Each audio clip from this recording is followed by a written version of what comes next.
జగద్గురు శ్రీకృష్ణ పరబ్రహ్మణే నమః.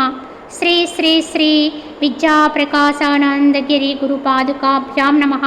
శ్రీరామకృష్ణ గురుపాదుకాభ్యాం నమః. ప్రేమపూర్వక ఆత్మ నమస్కారములు. క్రిందటి భాగములో బ్రహ్మనిష్ఠుని యొక్క విశిష్టతను తెలియజేసుకుంటున్నాం. ఎందుకంటే అనేకమైనటువంటి చిన్న చిన్న జలధారలయందు ఎట్టి ప్రయోజనం ఉందో అంతటి ప్రయోజనము ఒక పెద్ద జలాశయములో ఇమిడి ఉన్నట్లుగానే ఈ విధానములో అనేక మార్గాల ద్వారా బోధించబడినటువంటి జ్ఞానమే కాదు, వేదాల్లో చెప్పబడినటువంటి అనేక కామ్య కర్మ ఫలములన్నీ కూడా ఒక బ్రహ్మనిష్ఠుల్లో అంతర్భుక్తములై ఉన్నాయని చెప్పుకున్నాం. అందుకే బ్రహ్మనిష్ఠుడు అంటే బ్రహ్మమునందు నిష్ట కలిగి ఆ పరమాత్మ యొక్క అనుభవమును పొందగలిగిన వాడికి సర్వము విదితమవుతూనే ఉంటుంది అని చెబుతూ నమ్మాళ్ళ వారి గురించి చెప్పుకోబోతున్నాం. ఈ నమ్మాళ్ళ వారు ఏనాడు కూడా ఆయన కళ్ళు తెరిచి చూడలేదని చెప్తారు. ఆళ్ళవారిలో ఒక ఆయనైనా ఒక రాజుగారికి సంతానము లేని కారణంగా ఆయన ఒక అమ్మవారిని ప్రార్థిస్తే ఆ అమ్మవారి యొక్క ప్రసాదంగా ఆ బిడ్డ పుట్టాడు ఆ రాజుగారికి. కానీ పుట్టినది మొదలు ఆయన ఏనాడు ఎవరిని కూడా కళ్ళు తెరిచి చూడలేదట. ఎవరిని చూసి కూడా ఎప్పుడూ కూడా ఆయన ఏ విధంగానూ కూడా ఏడ్చడము కానీ అలాగే పాలు తాగడము కానీ ఏమీ చేసేవారు కాదు. ఎప్పుడూ కూడా ఆ ముఖములో ఒక చిరు దరహాసం మాత్రం ఉండేదట. ఆ బిడ్డని కొంతకాలం ఆ యొక్క రాజదంపతులు తమ వద్ద ఉంచుకుని, ఈయన వల్ల ఈ బిడ్డ వల్ల మాకెట్టి అచ్చటా ముచ్చటా లేదు, ఎవరి వైపు చూడడు, ఏమీ తీసుకోడు, కనుక ఎప్పుడు నవ్వుతూ ఉంటాడు తప్ప ఎవరిని కూడా పరికించడు, కనుక ఇటువంటి బిడ్డ వల్ల మా ముచ్చట్లేమి తీరుతాయి, కనుక అమ్మ నీవిచ్చిన బిడ్డను నీకే ఇచ్చేస్తున్నామని చెప్పి ఆ రాజదంపతులు ఆ బిడ్డను తీసుకొచ్చి ఆ అమ్మవారి గుడి మెట్ల మీద పెట్టి వెళ్ళిపోయారట. అయితే ఒక విశేషం ఏమిటంటే ఆ బిడ్డ పుట్టినది మొదలు ఏమీ తాగకపోయినా తీసుకోకపోయినా దినదిన ప్రవర్ధమానమవుతున్నాడు, రోజు రోజుకి ఎదుగుతూనే ఉన్నాడు. అలాగే ఆ గుడి మెట్ల మీద ఉంచబడినటువంటి ఆ బిడ్డ కూడా రోజూ పెరుగుతూనే ఉన్నాడు. ఆ ఎండలో ఎండుతూ వానలో అలాగ తడుస్తూ ఉండి కూడా ఆయన క్రమంగా ఎదిగి కొన్ని నెలల వయసు వచ్చేటప్పటికి లేచి కూర్చున్నాడు. అప్పుడు ఆ ఊరిలో ఉండేటువంటి మహిళామణులందరూ కూడా ఈ బిడ్డని ఇలాగ ఇచ్చితే అది మనకి పాపము, కనుక ఈయన ఎవరో కారణజన్ముడై ఉన్నాడు, కనుక ఈయనకు మనం చేయగలిగింది ఏమీ లేదు, కనుక ఈయన కనీసం ఒక నీడ ఈ వర్షములో ఎండలో కాకుండా ఎక్కడైనా ఓ బిడ్డను రక్షిత ప్రదేశంలో పెడదామని ఆలోచిస్తే ఆ గుడికి ఒక సమీపములో ఒక చింత చెట్టు ఉందట. ఆ చింత చెట్టుకు ఒక పెద్ద తొర.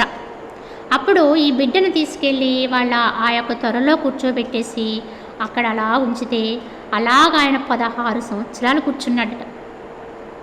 అయితే ఆయనకి ఏమి చేయటానికి ఆయన ఎవరి వైపు చూడడు కనుక ఆ ఊళ్ళో ఉన్న స్త్రీలందరూ కూడా ఆయన ఒక భగవత్ స్వరూపుడుగా భావిస్తూ ఆయన ఏమీ స్వీకరణ చెయ్యడు కనుక రోజు కూడా ఒక పూలమాల తీసుకొచ్చి, అది కూడా ఏమి పువ్వులు అంటే బొగడబంతి పువ్వులు, ఆ పువ్వులను ఒక మాలగా తీసుకొచ్చి ఆయన యొక్క జుట్టు అంతా కూడా పెరిగి కిందికి వేళ్లాడిపోతూ ఉంటే పైకి తీసి అది ఒక ముడిలాగా చుట్టి ఆ తెచ్చినటువంటి ఆ మాలని ఆ యొక్క పైన ఆ యొక్క ముడికి అలంకరించి నమస్కారం చేసి వెళ్ళిపోతూ ఉండేవారు. ఇలా ప్రతిరోజు కూడా ఆ ఊళ్ళో ఉండేటువంటి మహిళలందరూ కూడా ఒకరి విడిచి ఒకరు ఆ పువ్వులను మాత్రం సమర్పిస్తూ ఉండేవారట. అయితే అలాగ 16 సంవత్సరాలు గడిచిపోయిన తర్వాత ఆయన యుక్త వయస్సు వచ్చి చక్కగా ఎదిగి ఆయన యొక్క ముఖములోంచి కాంతి అలా ప్రస్ఫుటమైపోతూ ఉండేది. ఒక రోజున ఎక్కడో సుదూరములో ఉండేటువంటి ఇంకొక ఆళ్ళవార్లుగా అవతరించినటువంటి విష్ణు చిత్తుల వారైనటువంటి ఆయనకి ఒక వెలుగురేఖ కనిపించిందంట. అప్పుడు ఆయన ఏం చేశాడు, ఈ వెలుగురేఖ నాకే కనిపిస్తుందా లేదా అందరికీ కనిపిస్తుందా అని కొన్ని రోజులు ఆలోచన చేశాడు. కానీ ప్రతిరోజు ఆయనకి నదికి ఆవలి ఒడ్డు నుంచి పిలుస్తుంది ఆ వెలుగురేఖ రమ్మన్నట్టుగా. అప్పుడు ఒక రోజున ఆయన అదేమిటో తెలుసుకుందామని చెప్పి ఈయనే గోదాదేవి యొక్క తండ్రి విష్ణు చిత్తుల వారు ఆయన అలాగా ఆ యొక్క వెలుగురేఖను ఆధారం చేసుకుని ముందుకు వెళ్ళిపోయి చివరికి ఈ యొక్క చింత చెట్టు తొర్ర వద్దకు వచ్చింది. ఆ వెలుగురేఖ అక్కడికి వచ్చి ఆగిపోయింది. అప్పుడు ఆయన చూస్తాడు, ఆ త్వరలో కూర్చుని ఉన్నాడు ఆయన ఆళ్ళవారు. ఆయన దేదీప్యమానంగా వెలిగిపోతూ ఉన్నారు. అప్పుడు ఆయన చూసి నమస్కారం చేస్తే అప్పుడు మొట్టమొదటిసారి కళ్ళు తెరిచి ఆయన, వచ్చావా విష్ణుచిత్త, పనిబడి పిలిపించాను, నేను ఇప్పుడు ఒక కావ్యాన్ని నీకు చెప్పబోతున్నాను, ఒక ప్రబంధాన్ని, దాన్ని నువ్వు లిఖించాలి అని చెబితే ఆయన ధన్యోస్మి అని ఆ పని స్వీకరణ చేస్తారు. అయితే ఆయన చెబుతూ ఉంటే ఈయన రాస్తూ ఉన్నారు. ఇంతకీ ఏమి చెప్పారు ఆయన? మొత్తం మీద ఈ భారతదేశంలో ఎక్కడెక్కడ ఏమేమేమి పుణ్యక్షేత్రాలు ఉన్నాయో వాటి ఆమూలాగ్రమైన వివరణ, వాటి గురించి ఇంకా విశ్లేషణ, ఎన్నో కావ్యాలని ఆయన అలాగ చెబుతూ ఉంటే ఆయన లిఖించారు. ఇంత లిఖించి ఇంత చేస్తే ఇంతకీ ఆ చెప్పినటువంటి నమ్మాళ్ళ వాళ్ళు ఎప్పుడైనా ఈ చింత చెట్టు త్వరలో ఇంచి ఎప్పుడైనా ఎక్కడికైనా వెళ్ళారా అంటే ఎప్పుడూ అక్కడే ఉన్నారాయన. మరి ఎలా ఇదంతా చెప్పగలిగారంటే ఆయనే బ్రహ్మజ్ఞాని. భగవంతుని యొక్క స్థితిని పొందిన వాడికి ఎరుక కానిది ఏమీ ఉండదు. పరమాత్మ యొక్క ఐక్యతను అనుభవించుట వారికి అర్థము కానిది ఏమీ ఉండదు. అన్నీ కూడా అలా సునాయాసముగానే అవగాహన అయిపోతూ ఉంటాయి. అలా ఎంతోమంది మహనీయులు నిదర్శనంగా మనకి ఎన్నోసార్లు రుజువు చేశారు. కనుకనే ఈ అర్థము, వేదాలు, వాదాలు ఇవన్నీ పక్కన పెట్టేసి భగవంతుని యందు నిలకడత్వాన్ని పొందేటువంటి మార్గమును యోచించుకోవాల్సిందిగా ఇక్కడ అర్జునుడికి మనకి కూడా పరమాత్మ తెలియచేశారని భావించాలి. ఇక కర్మ చేసే విధానం గురించి చెబుతూ, కర్మణ్యేవాధికారస్తే మా ఫలేషు కదాచన మా కర్మ ఫలహేతుర్భూః మా తే సంగోస్త్వ కర్మణి. కర్మ చేయుట ఎందే నీకు అధికారము, కర్మ ఫలములందు జోక్యము ఎప్పుడునూ వద్దు. సకామ భావముతో కర్మలను చెయ్యకము, కర్మలను వదలవల్లనే పట్టుదల నీకు అక్కరలేదు అన్నారు. అది కర్మణ్యేవాధికారస్తే మా ఫలేషు కదాచన అన్నారు. అంటే నీకు అధికారం ఎంతవరకు ఉందంటే కర్మను చేయడం వరకే నీకు అధికారం ఉంది తప్ప ఫలమును ఆశించడానికి నీకు అధికారము లేదు. ఏ కర్మ చేస్తే ఏ ఫలము, కర్మ చేయటం అనేది నీ అధీనములో ఉంది, తప్పక చెయ్యాలి. నీ యొక్క కర్తవ్యాన్ని నువ్వు తప్పక అనుష్ఠానం చెయ్యాలి. కర్తవ్యము అంటే ఏంటి? మన వల్ల జరగవలసినటువంటి పని ఏదైతే ఉందో, ఎప్పుడు ఏది ఎక్కడ ఎలా చేయాలో అది తప్పకుండా చెయ్యాలి.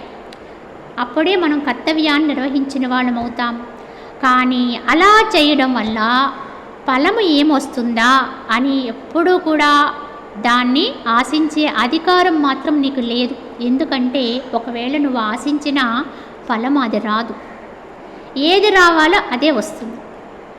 కనుక ఫలితము పరమాత్మకు అర్పించి కర్మను నువ్వు చెయ్యి.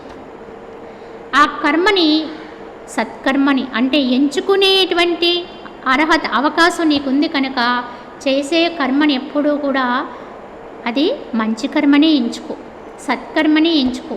మంచి కర్మని ఎంచుకుని కర్మ చేయటం ఎందు నీకు అధికారం ఉంది. కానీ కర్మ ఫలముల ఎందు జోక్యము ఎప్పుడు వద్దు. ఎందుకంటే అలా జోక్యం చేసుకుంటే తప్పకుండా మనకి దుఃఖం వస్తుంది. ఫలము ఎప్పుడు మనము కోరినట్లు రాదు. కనుక ఫలితము రానప్పుడల్లా మనకు వచ్చేది దుఃఖమే. అసలు దుఃఖం ఎందుకు వస్తుందండి అని ఒకసారి ప్రశ్నించుకోండి. అంటే మనకు వచ్చిన దుఃఖం వెనుక ఏదో కోరిక ఉంటుందండి. ఏదో ఫలమును ఆశించాం మనం, కానీ ఫలం అలా రాలేదండి, వేరే ఫలం వచ్చింది. ఎప్పుడు మనం ఆశించిన ఫలం ఆశించినట్లుగా ఎప్పుడూ రాదు. మనము 100% ఆశిస్తే 10% వస్తుంది, లేదు ఇంకొంత రావచ్చు. మరి ఎందుకు మిగతాది రాలేదు అండి అంటే అది ఎందువల్ల అంటే అది కర్మఫలమే. గతములో చేసిన కర్మో లేదు ఇంతకు ముందు చేసిన కర్మలో వేటి ఫలముగా ఏది రావాలో అదే వస్తుంది తప్ప చెయ్యనిది రావాలంటే రాదండి. మనకి ఎంత అధికారం ఉందో అంతే మనకి వస్తుంది. ఏ ఫలమైనా అదే మనము అనుభవించగలుగుతాం తప్ప చెయ్యని ఫలమును ఆశిస్తే ఎప్పటికీ రాదు. అయితే మరి ఇప్పుడు ఎందుకు చేయాలండి కర్మని? ఇప్పుడు చేయటం అనేది నీ చేతుల్లో ఉంది. ఫలము ఇప్పుడు రాకపోయినా ఎప్పుడోకప్పుడు వస్తుంది తప్పకుండా, కానీ నువ్వు దాన్ని ఆశించవద్దు. కనుక ఎప్పుడూ మంచి కర్మను చేసుకుంటూ వెళ్ళిపో. ఫలము ఏది వచ్చినా స్వీకరించు. సకామ భావముతో ఎన్నడూ కర్మలు చేయవద్దు. అంటే కోరికతో, కామముతో దాని యొక్క ఫలమును ఇదిగానే ఉండాలి అని నిర్ణయం చేసి కర్మను మాత్రం ఎన్నడూ చెయ్యకు. అసలు నిర్ణయించడానికి నీవెవరివి? ఎప్పుడూ కూడా దేహముతో చేసిన కర్మని ఫలము దేహం అనుభవించక తప్పదు. కానీ అది ఎప్పుడు అంటే తప్పకుండా ఇంతకుముందు నువ్వు ఏమి చేస్తున్నావో చూడండి. ఇప్పుడు సంపాదన చేసాం, కానీ గతంలో చాలా అప్పు చేసాం. చాలా అప్పులు ఉన్నాయండి. ఇప్పుడు చాలా కొంతవరకు సంపాదన చేసాం, కానీ మిగులు మాత్రం కనిపించట్లేదండి. ఎందువల్ల అంటే మనం సంపాదించిన సంపాదన అంతా క్రితం చేసిన అప్పులకు జమ అయిపోతూ ఉంది. అప్పుడు మనం అనుకుంటాం, నేను ఇంత సంపాదన చేస్తున్నా లాభం రావడం లేదేంటి అని దుఃఖపడుతూ ఉంటాం. కానీ వెనుదిరిగి చూసుకుంటే ఎందువల్ల లాభాలు మిగలట్లేదండి అంటే మరి క్రితము చేసిన అప్పులు చాలా ఎక్కువ ఉన్నాయి కదా. ఆ అప్పులకి ఇప్పుడు వచ్చినటువంటి ఈ సంపాదన అంతా జమ కట్టేసిన తర్వాత, అప్పులు మొత్తము తీరిపోయిన తర్వాత అప్పుడు నువ్వు సంపాదన చేసింది కొద్ది కొద్దిగా నిలవ మొదలవుతుంది. అప్పటి వరకు నిలవేమీ కనిపించదండి. అప్పటి వరకు కష్టపడమే తప్ప మనకి లాభమేమీ కనిపించదు, నిలవేమీ కనిపించదు. ఇది అందరము అనుభవించేది. అలానే ఇప్పుడు మనం మంచి కర్మలు చేస్తున్నామండి. సత్కర్మనే చేయమన్నారు, మంచి కర్మనే చేయమన్నారు. మరి ఇంత చేసి మంచి చేసిన వాడికి మంచి వస్తుందన్నారు, కానీ రావడం లేదండి. నేను మంచి చేస్తుంటే చెడ్డ వస్తుందండి. నేను మంచి కర్మకు చేస్తుంటే నేను ఇతరులకు ఉపయోగపడే పని చేయమన్నారు, కానీ నాకు మాత్రం ఏదో చెడ్డే జరుగుతుందండి. ఇది కనుక నేను అసలు చేయనండి మంచి కర్మ అని చాలామంది నిరాశపడిపోతూ ఉంటారు. ఒక విధంగా అపమార్గంలో వెళ్ళిపోతూ ఉంటారు. ఇది తప్పు. ఎందుకంటే ఇక్కడ గమనించుకోవాలి, అర్థం చేసుకోవాలి. మనం ఇప్పుడు మంచి కర్మ చేస్తున్నాం, సత్కర్మను ఆచరిస్తున్నాం, కానీ మరి గతములో ఏమి చేస్తున్నామో మనకు తెలియదు. తెలుసో తెలియకో మనము ఎప్పుడో ఏదో తప్పిదము చేసే ఉన్నామేమో. చేసి ఉండకపోతే అసలు జన్మే రాదండి. అసలు జన్మకు వచ్చేమంటేనే ఇక్కడ తప్పకుండా మనకు అప్పులు ఉన్నాయని అర్థం. ఇక్కడ అనుభవించవలసిన కర్మలు ఉంటేనే జన్మకు వస్తాం. కనుక అది ఏమి చేస్తున్నా మనకు తెలియదు. అలాగే ఈ జన్మలో చేస్తున్నామో లేదా ఇంతకు ముందు జన్మలో చేస్తున్నామో కూడా మనకు తెలియదు. కానీ ఒకటి తెలుసు, ఇప్పుడు ఎంత చేసినా ఎన్ని మంచులు చేసినా మనకి మంచి రావడం లేదు అని మాత్రం అర్థమవుతూ ఉంటుంది. అప్పుడు మనం అర్థం చేసుకోవాలి, ఏమని, ఎందుకు రావడం లేదు అంటే గతమునందు నేను చేసినటువంటి కర్మలు ఏవి తప్పు కర్మలు ఉన్నాయో అవి ఎంత కామ్యకర్మలై ఉన్నాయో, కనుక ఎంతమందికి ఎన్ని బాకీలున్నానో, ఎంత రుణపడి ఉన్నానో కదా, అందుకనే కదా ఇప్పుడు నా సంపాదన అలా జమ అయిపోతుంది అనేది అర్థం చేసుకుంటూ ఇప్పుడు ఫలము కనిపించకపోయినా ఏం చేయాలి? సత్కర్మే చేయాలి. ఎప్పుడో ఒకప్పటికి అప్పు తీరిపోద్దండి. ఎప్పుడో ఒకప్పటికి మీరు అలా వడ్డీ కట్టేస్తూ ఉంటే, రోజు కట్టేస్తూ ఉంటే ఒక రోజున తప్పకుండా రుణం నుంచి విముక్తులం అయిపోతాం. అప్పటి నుంచి సంపాదన మొదలైపోద్ది. అప్పుడు మనకి పుణ్యకర్మ మొదలవుద్ది. అప్పుడు మనకి కర్మ అనేది క్రమంగా కర్మ దగ్ధం అవడం మొదలుపడుతుంది. అప్పుడు మనకి ఈ కర్మకు ఫలం ఏమిటో అప్పుడు అర్థమవుద్ది. కనుకనే ఇక్కడ ఏం చేయాలి? జరిగేది ఎలాగో జరుగుతుంది కనుక ఏది రావాలి అదే వస్తుంది, ఏది ఉండకూడదు అది ఓడిపోతూ ఉంటుంది. కనుక కర్మని చేయడం వరకే నీకు అధికారం ఉంది. కానీ ఆ కర్మని సత్కర్మగా మార్చుకుని ఆ అట్టి కర్మని ఆచరిస్తూ ఫలమునందు మాత్రం ఎట్టి ఆశ లేనివాడివయుండు. ఎప్పుడూ కూడా సకామభావముతో కర్మల్ని చెయ్యవద్దు, కోరికతో కర్మ చెయ్యవద్దు. ఎప్పుడు ఏ నిమిషానికి ఏ మంచి పని చేయాలో అది చేసేసి పక్కన ఉండడమే. ఎందుకంటే సకామభావముతో కర్మను చేస్తే వచ్చేదంతా దుఃఖమే, బంధమే, సక్తతే. అదే నిష్కామ భావంతో చేసామనుకోండి, సకామత్వం అంటే దానికి ఫలం ఇదే రావాలి అంటే రిజల్ట్ నువ్వే చెప్పేస్తావు. కానీ అది చెప్పే అధికారం మనకి లేదు. ఏమి రావాలో అది పరమాత్మకి ఎరుక. కనుక అలా ఎప్పుడూ నిర్ణయించవద్దు. కనుక సక్తత కలుగుతుంది, అంటే బంధం కలుగుతుంది అలా కర్మలు చేస్తే. కనుక ఎప్పుడూ కూడా కర్మను చెయ్యి, కానీ సకామంతో కాదు, నిష్కామంగా చెయ్యి. ఏ కామన లేకుండా ఫలితాన్ని పరమాత్మకిచ్చి కర్మాచరణ చెయ్యి. అయితే ఇలా చేయమన్నారు కదా, అయితే ఇంకా కర్మలు చేయటంలో ఆతృత లేనప్పుడు, ఆసక్తి లేనప్పుడు ఇంక అసలు దాన్ని చెయ్యాలనే ఉత్సాహం ఏముంటుందండి? ఎప్పుడు కూడా ఫలము ఇది వస్తుందండి అంటేనే కదా కర్మలు చేయడంలో ఉత్సాహం. కానీ అసలు ఏమీ కోరొద్దు, పని మాత్రం చేయండి అని చెప్తున్నారు పరమాత్మ. మరి అలాంటప్పుడు ఏ పని ఏందైనా ఉత్సాహం ఎలా ఉంటుంది అని మనం ప్రశ్నించుకోవచ్చు. అందుకే భగవాన్ చెప్తున్నాడు ఇక్కడ, కర్మలను వదలవల్లనే పట్టుదల కూడా నీకు అక్కరలేదు అంటే. అందుకని ఏ పని చేయనండి, ఎందుకు వచ్చింది, ఎలాగూ చేస్తే దాన్ని ఏమీ కోరొద్దు అంటున్నారు. అలాగే ఏ పని చేసినా సక్తత కలుగుద్ది, బంధం వస్తుంది అంటున్నారు. కనుక నేను ఏ పని చెయ్యను అనుకోవడం కంటే మూర్ఖత్వం మరొకటి లేదు. పని చెయ్యాలి. ఎలా చెయ్యాలంటే పూర్తిగా న్యాయంగా, అంటే మన వల్ల ఏ పని జరగాలో ఆ పని 100% చేసి తీరవలసింది. అది అలా చేయటమే ధర్మం. అంతే తప్ప నా వల్ల ఇది కాదు అది కాదు అని చెప్పేసి ప్రతి పనిని వాయిదా వేసామనుకోండి, ఇంకొకళ్ళ మీదకి ఆ పని నెట్టేసామనుకోండి, చేయవలసిన పని పక్కకు విడిచిపెట్టేసామనుకోండి, ఎప్పుడూ పరమాత్మ హర్షించుడు అలా చేసేవాడిని. కనుక జ్ఞానము తెలిసినవాడు, భగవంతుని యొక్క భక్తుడు పనులు చేయకుండా ఉంటాడేమో అని అపోహపడతాం. అంటే ఏదో అలా రామకృష్ణ అనుకుంటూ ఉంటారు తప్ప వాళ్ళు ఎందుకు పనికి వస్తారని అనుకుంటాం. కానీ నిజమైన భగవద్భక్తుడు, నిజమైన జ్ఞానం కలిగిన వాడైతే మామూలు వ్యక్తి కంటే కూడా, సాధారణ వ్యక్తి కంటే కూడా అధికంగా కర్తవ్యాన్ని పాటిస్తాడు. తాను చేయవలసిన ధర్మాన్ని ఎప్పుడూ తప్పడు. తన వల్ల ఎప్పుడు ఎక్కడ ఏది జరగాలో చేసి చూపిస్తాడు. పని చేయటం ఎప్పుడూ మానమని ఎక్కడా చెప్పలేదు, ఎవ్వరూ చెప్పలేదు, భగవానుడు అస్సలు చెప్పలేదు. కనుక పనుల నుంచి ఎప్పుడూ విరమించుకోకూడదు. అన్ని పనులు సక్రమ పద్ధతిలోనే చేయాలి. ఫలము కోసం ఎదురు చూడకు, రావలసినప్పుడు అదే వస్తుంది. ఎప్పుడైతే లోటులన్నీ తీరిపోతాయో ఆ తర్వాత ఏమి రావాలో అదే వస్తూ ఉంటుంది. భగవంతుడు ఇస్తూనే ఉంటాడు. ఆ నమ్మకాన్ని ఉంచుకోవాలి. అలా ఉంటేనే మనసుకి ఎప్పుడూ ఆనందం. ఈ విధంగా ఉండిన వాడికి ఎప్పుడు సంతోషంగానే ఉంటాడు. ఎప్పుడూ కూడా మనకి అసంతృప్తి అనేది కలగదు. దేన్నైనా సరే సమర్థవంతంగా చూడగలుగుతాడు. కష్టాన్ని కూడా ఓర్చుకోగలుగుతాడు. కష్టం వచ్చింది, ఏమనుకుంటాడు, కష్టం వచ్చింది, ఏదో నష్టం వచ్చిందండి, నష్టం వస్తే ఏమనుకుంటాడంటే ఎవరికో భర్తీ అయిపోయింది, దాన్ని నేను ఎవరికో అప్పున్నాను, అప్పు తీరిపోయింది.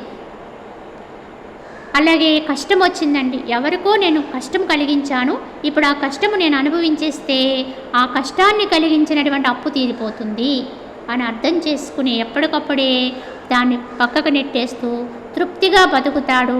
చేస్తున్న పనిని చేస్తూనే ఉంటాడు. అందుకే కర్మణ్యేవాధికారస్తే, పనిని మాత్రము చేసే అధికారం ఉంది, ఫలమును మాత్రం ఎప్పుడు కోరొద్దు, కోరే అధికారము నీకు లేదు అని చెప్పడానికి ఇది కారణమై ఉన్నది. అయితే కర్మని ఎలా చేయాలో చెప్తున్నారు ఇక్కడ. పని తప్పకుండా చేయమన్నారు, కానీ ఏ భావంతో చేయాలి, ఏ భావనతో చేస్తే ఆ కర్మ మనకి బంధాన్ని కలిగించకుండా ఉంటుందో చెబుతూ, యోగస్థః కురు కర్మాణి సంగం త్యక్త్వా ధనంజయ సిద్ధ్యో సమో భూత్వా సమత్వం యోగ ఉచ్యతే అన్నారు.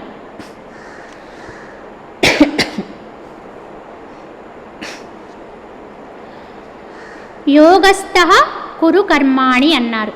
అంటే ఇక్కడ అర్జున్ని ధనంజయ అని సంబోధన చేశారు. అంటే ధనంజయ అంటే ధనమును జయించినటువంటి వాడు. రాజసయోగము చేశాడు ఒకప్పుడు. ఎవరు? ఈ పాండవులందరూ ధర్మరాజు రాజసయోగము చేసినప్పుడు మొత్తము అన్ని ప్రపంచములో ఉండే రాజులందరినీ జయించి ధనాన్ని కుట్టలుగా తెచ్చి ఆ యాగాన్ని సమర్పించాడు. కనుక అతను ధనాన్ని జయించాడు. కనుక ధనంజయ అని సంబోధన చేశాడు పరమాత్మ. అయితే ఇంకా అర్థం చేసుకుంటే ధనమునందు కామాన్ని జయించాలి. అంటే ధనము పట్ల సక్తత అంటే కోరిక జయించిన వాళ్ళు ఎవరో వాళ్ళే ధనంజయులు అవుతారు. కనుకనే ధనంజయ యోగస్థః కురు కర్మాణి అన్నారు. ఇక్కడ యోగములో ఉండి కర్మ చెయ్యి. మరి యోగం అంటే ఏమిటి? యోగివై కర్మ చెయ్యి. యోగము అంటే సమత్వ స్థితే యోగము, సమభావనతో ఉండడమే యోగము. అలా సమభావనతో ఉంటూ కర్మాచరణ చెయ్యి. ఒకే భావనతో మనసుని ఒడిదుడుకులు లేకుండా ఉంచుకుని, రెండింటి యందు ద్వంద్వముల యందు ఒకే భావనతో ఉంచుకుంటూ కర్మాచరణ చెయ్యి. అట్టి యోగమును ఆశ్రయించి ఫలాఫలములందు సమభావం ఉంచి ఆసక్తిని విడిచి కర్మలను ఆచరించుము. కనుకనే ఇక్కడ ఏమర్థం చేసుకోవాలి? ఎక్కడా కూడా కర్మని ఆచరించవద్దు అని ఎక్కడా చెప్పలేదు. కేవలం ఏం చెప్తున్నారు? సక్తతని వదిలి యోగమునందు ఉండి కర్మాచరణ చేయి. సక్తత అంటే దాని పట్ల ఆసక్తి అన్నమాట. ఇంకా చెప్పుకోవాలంటే నేను చేస్తున్నాను అనే భావనే సక్తత. నేను అనేది ఈ దేహం అనేది అహంతో కూడినటువంటిది కనుక నేను కనుక చెప్తున్నాను, నేను కనుక చేస్తున్నాను అని ఎప్పుడైతే మనకు అహంభావంతో సక్తత వస్తుందో, కర్మయందు సక్తత వస్తుందో, వెంటనే ఏమొస్తుంది? స్వార్థం వస్తుంది, ఫలమునందు ఆసక్తి వస్తుంది, ఫలకాంక్ష వచ్చేస్తుంది. కనుక నేను అనేది ఎప్పుడు పుట్టిందో ఫలము కర్మ బంధమైపోతుంది. నేను అనే భావంతో నువ్వు ఏ పని చేసినా ఆ కర్మ బంధాన్ని కలిగిస్తుంది. నువ్వు చేసావు కనుక ఆ కర్మ వల్ల వచ్చిన ఫలితము కూడా నువ్వే అనుభవించంటాడు పరమాత్మ.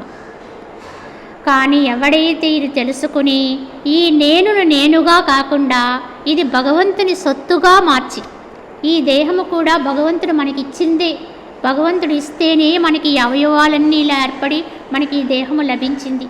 ఈ రకంగా మాట్లాడుతున్నాము అంటే పరమాత్మ యొక్క ప్రసాదం అది. భగవంతుని యొక్క శక్తి మనకి లోపల లేకపోతే ఈ వాక్కు లేదు, ఈ దృష్టి లేదు, ఈ చర్యలు లేవు, ఏమీ లేవు. కనుక ఏమి చేసినా అదంతా కూడా ఈ దేహంతో ఎలా జరుగుతుంది? పరమాత్మ శక్తి వల్ల మాత్రమే జరుగుతుంది. నువ్వుగా ఏమీ చెయ్యలేవు. ఇది తెలుసుకుని నేను అనేది లేకుండా నీవు లోపల ఉండి ఆడిస్తే ఈ దేహం పనిచేస్తుంది. లోపల పరమాత్మ శక్తి ఉంది కనుకే ఇది నటిస్తుంది, ఆడుతుంది, మాట్లాడుతుంది. ఒక బుడగలోనికి గాలి నింపితే ఆ బుడగ ఒక రూపాన్ని పొందుతుంది. కానీ ఆ రూపం అనేది ఎప్పటి వరకు ఉంటుంది? ఆ లోపల ఉండే గాలి ఉన్నంత వరకే. ఆ గాలి వల్లే బుడగ ఎగురుతుంది. ఎగిరే శక్తి దానికి ఎక్కడి నుంచి వచ్చింది?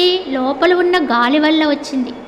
కానీ ఆ బుడగ కొంతసేపు దానికి మనసు వచ్చేసి నేను ఎగురుతున్నాను, నేను ఎంత బాగా ఎగరగలుగుతున్నాను అని అది అనుకుంటే, నేను పలానా రూపం, నేను గుమ్మడికాయలా ఉన్నాను కానీ గుమ్మడికాయని అది అనుకుంటే ఎలా ఉంటుందో అలాగే మనం కూడా ఏం చేస్తున్నాం? ఇప్పుడు లోపల భగవంతుని శక్తిని తీసుకుని మన యొక్క ఇంద్రియాలు, ఈ మనస్సు ఇవన్నీ ప్రేరణతో ఈ కర్మాచరణ చేస్తూ నేను అనుకుంటున్నాం, దేహాన్ని నేను అనుకుంటున్నాం. లోపలున్న శక్తిని మర్చిపోయాం, భగవంతుని మర్చిపోయాం, ఆత్మని మర్చిపోయాం. అలా ఉన్నంత వరకు కూడా ఏ పని చేసినా అది బద్ధ కర్మ అయిపోతుంది, బంధాన్ని కలిగిస్తుంది. దానివల్ల తప్పకుండా మనము ఫలితమును ఏదో విధంగా అనుభవిస్తూనే ఉండాలి.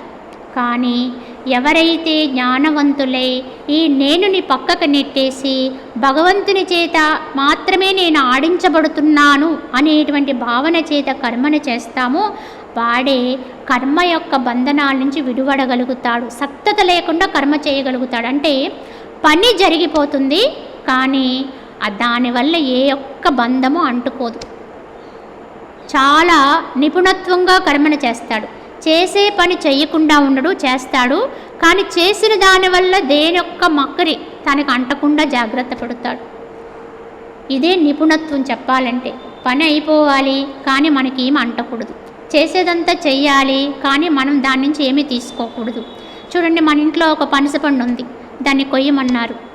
అప్పుడు మనం ఏం చేస్తాం? ఆ పనసపండు కోస్తే దాని నుంచి వచ్చినటువంటి జిగురు పదార్థం అంతా మన దేహ చేతుల నిండా అంటుకుపోతుంది. అప్పుడు నిపుణత్వంగా నువ్వేం చేస్తావు? కాస్త నూనె తీసుకుని చేతులకు రాసుకుని పనసపండు కత్తికి రాసి కోస్తావు. అంటే పనసపండు కోయడం అనే పని అయిపోయింది కానీ మన చేతులకు మాత్రం ఏమీ అంటకుండా జాగ్రత్త పడ్డాం. ఇది నిపుణత్వము. అంతే తప్ప అది అంటుతుంది కదా అని పనసపండు మొత్తం కొయ్యడమే మానేసావనుకో, అప్పుడు మనం చేయవలసిన పని చేయనట్టే అయిపోతుంది, కర్మ భ్రష్టుడు అయిపోతాం. కనుకే భగవానుడు ఎక్కడా అలా చెప్పలేదు. పనిని మానమని ఎక్కడా ఉద్బోధ చేయలేదు. అందరూ అన్ని కర్మలు ఎవరి పని వాళ్ళు చేసుకుంటూనే ఉండాలి, కానీ దానివల్ల సక్తత అనేది రాకుండా ఎప్పుడూ కూడా మనము జాగ్రత్త పడుతూ ఉండాలి. కనుక సక్తత అనేది నేను అనే దేహభావన పెట్టుకుంటే వస్తుంది. కనుక దేహాన్ని ఎప్పుడూ భగవంతుని చేత ఆడింపబడే వస్తువుగా చూస్తూ కర్మాచరణ చేసి ఫలమును పరమాత్మకిస్తూ ఉంటే ఆ కర్మల వల్ల మనం బంధింపబడము అని చెప్పి భగవానుడు మనకి ఈ విధంగా తెలియచేశారు. మిగతాది మనము వచ్చే భాగంలో తెలియచేసుకుందాం. హరి ఓం తత్సత్.